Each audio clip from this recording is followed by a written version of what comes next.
안녕하세요, 신작가입니다. 일본의 스가 총리가 차기 총재 선거에 불출마한다고 밝혔습니다. 이러한 행동은 충분히 예상할 수 있었던 부분입니다. 그런데 자민당은 이때를 이용해서 일본 역사상 처음 있는 일까지 벌이고 있습니다. 자민당의 정권 유지 가능성은 높아졌고 일본 국민들은 더 고통받게 생겼습니다. 그리고 이로 인해 한국은 더 성장할 것으로 보입니다. 계속되는 올림픽의 저주 64년, 72년, 98년에 이어 총리 퇴진 이번에도 일본에서는 올림픽 저주가 화제입니다.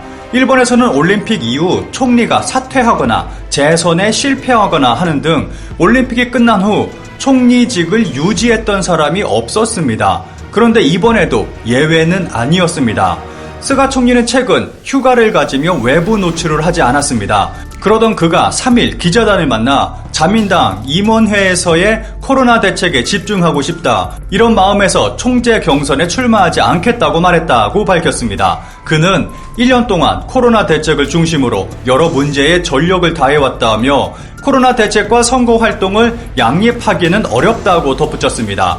차기 총리에 도전하겠다던 스가 총리가 갑자기 불출마 선언을 한 것은 자민당 내에서 뭔가 이야기가 있었던 것으로 예상됩니다. 스가 정권의 지지율은 최근 30% 밑까지 내려가면서 국민의 지지를 받지 못하고 있습니다. 이 가운데 10월에는 총선이 있습니다. 지난번 일본 정치인과의 인터뷰에서 언급됐듯이 현재 일본의 야권 쪽에서는 정권 교체에 기대를 가지고 있습니다. 자민당의 지지율이 폭락하는 가운데 2011년 동일본 대지진 이전에 기적 같은 정권 교체가 이루어질 수도 있다는 희망을 가지고 있는 것입니다. 야후재팬에서 실시 중인 스가 총리 사임 의향 어떻게 생각하십니까? 라는 설문을 보면 참여 인원이 벌써 27만 명이 넘고 있습니다. 사임의 판단은 타당하다는 답변이 80%를 넘으며 압도적입니다. 계속해서 스가 총리가 연임하기를 원하는 사람은 12% 정도에 불과합니다. 스가 퇴진으로 일본 주식은 30년 만에 고가, 차기 총리 선택이 주가 상승으로 이어진 이유, 심지어는 스가 총리가 출마 포기 뉴스가 나오자 일본의 주가는 1991년 이후 30년 만에 최고치를 기록했습니다. 상황이 이렇다 보니까 자민당 안에서는 선거의 얼굴로 스가 총리는 위험하다는 위기감이 퍼지고 있습니다. 특히 중의원, 참의원 재보궐, 요코하마 시장 등 스가 정권 출범 뒤 8번의 여야 대결에서 자민당이 사실상 전패하면서 정치적 기반이 취약한 젊은 의원들을 중심으로 스가 연임 반대 움직임이 본격화됐습니다. 파벌이 없는 스가 총리에겐 호소다파, 아소파 등 주요 파벌들의 전폭적인 지원이 필요한데 이마저도 뜻대로 되지 않았습니다. 당내 영향력이 큰 아베 전 총리와 아소 부총리가 스가 지지를 전부터 밝혔지만 파벌 차원의 지지로 이어지지 못했습니다. 이러한 이유로 스가 총리는 연임을 포기한 것으로 보입니다. 스가 총리의 불출마로 주목받은 사람이 있습니다. 바로 펑클색자 고이즈미 환경부 장관입니다. 고이즈미 환경부 장관, 스가 총리 불출마 선언, 눈물 흘리며 말하다. 펑클색자 고이즈미 장관은 그동안 스가 총리를 지지해왔다며 정당한 평가를 받지 못하고 물러나는 것이 안타깝다며 눈물을 흘리며 말했습니다. 기사에는 바보 같은 소리를 한다는 내용의 댓글이 10,000개가 넘게 달리며 확실히 시선을 끄는 데는 성공한 것 같습니다. 스가 총리의 불출마 선언은 결과적으로 본다면 코로나 대응 실패, 망해버린 올림픽의 책임을 혼자서 모두 지고 퇴임하게 되는 것입니다. 현재 일본의 정치권은 굉장히 빠르게 움직이고 있습니다. 이번에는 권력의 재편성이 확실히 이루어질 것 같은 분위기가 형성되고 있습니다. 이러한 권력 재편성은 한국에도 커다란 영향을 줄 것은 틀림없습니다. 얼마 전까지만 하더라도 아베의 재등판이 예상됐습니다. 그런데 현재는 아베 재등판에 대한 확률은 현저히 줄어든 것 같습니다. 아베는 뒤에서 킹메이커의 역할을 충실히 실행할 것으로 예상됩니다. 스가 총리의 불출마로 인해 현재 뜨겁게 관심받고 있는 것이 차기 총리 후보입니다. 일본의 각종 언론에서 차기 총리로 적합한 사람에 대한 여론조사를 실시하면 항상 1위를 하는 사람이 고노다로입니다. 고노다로는 현재 가장 유력한 차기 총리로 급부상하고 있습니다.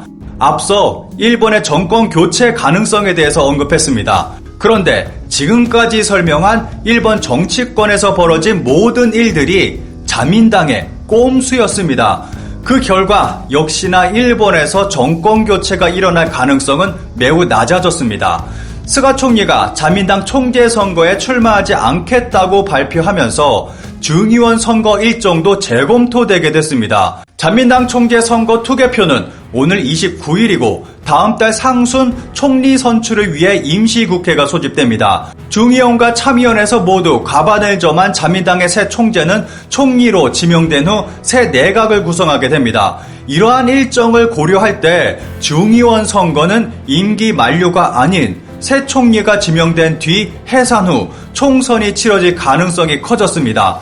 일본의 공직선거법에 따르면 해산 후 40일 이내 중의원 선거를 치러야 해서 11월 28일까지 늦춰질 수 있습니다. 그런데 만약 이렇게 진행된다면 일본 역사상 처음으로 중의원 임기 만료 후 선거가 치러지는 것입니다. 스가 정권의 지지율이 바닥을 찍고 있는 현재 자민당은 새로운 총리를 내세워 새롭게 변했다는 이미지를 국민에게 내세우려고 하고 있습니다. 이것은 일본에서 예외 없이 통했던 방법입니다. 되도록이면 오랜 시간 새로운 총리의 모습을 보여줘 지지율을 끌어올리고 총선에 돌입한다면 분명 자민당의 압승으로 끝나게 될 것입니다. 일본 정부는 11월까지 코로나 백신 접종을 완료한다는 방침을 세워놓고 있어서 백신 접종이 어느 정도 이루어지고 난 11월 말 총선을 진행하면 더 큰 지지율을 받을 수 있을 것입니다. 보시는 그림은 지난 8월 NHK에서 실시한 여론조사 결과입니다. 자민당의 지지율이 하락했다고는 하지만 다른 정당과는 비교할 수 없을 정도로 압도적인 수치를 보여주고 있습니다. 게다가 오른쪽 하단에 특별히 없음이 41.8%나 됩니다. 이 무당층은 자민당을 찍을 확률이 굉장히 높습니다. 자민당 새로운 총리의 탄생, 일본 역사상 가장 늦게 치러지는 총선, 변함없는 자민당 지지율, 이 모든 것을 종합해봤을 때 다음 정권도 자민당이 가져가게 될 가능성은 매우 높습니다. 이러한 결과는 대한민국의 성장으로 이어질 수 있습니다. 최근 한국생산기술연구원은 전량 수입에 의존하던 반도체용 고성능 구리 도금액 원청 기술을 독자 개발했습니다. 이 기술은 세계 최고 수준의 도금막 평탄도를 자랑하고 있고 일본 수출까지 노리고 있습니다. 일본의 화학 대기업 스미토모 화학이 1,000억 원이 넘는 금액을 투자해 한국에서 핵심 반도체 소재인 포토레지스트를 생산하기로 했습니다. 일본 기업의 탈일본이 가속화되고 있고 그 규모도 점점 커지고 있습니다. 그리고 혐한 기업으로 유명한 DHC가 9월 15일을 마지막으로 한국에서 철수하게 됐습니다. 이 모든 것이 자민당 아베 전 총리의 업적입니다.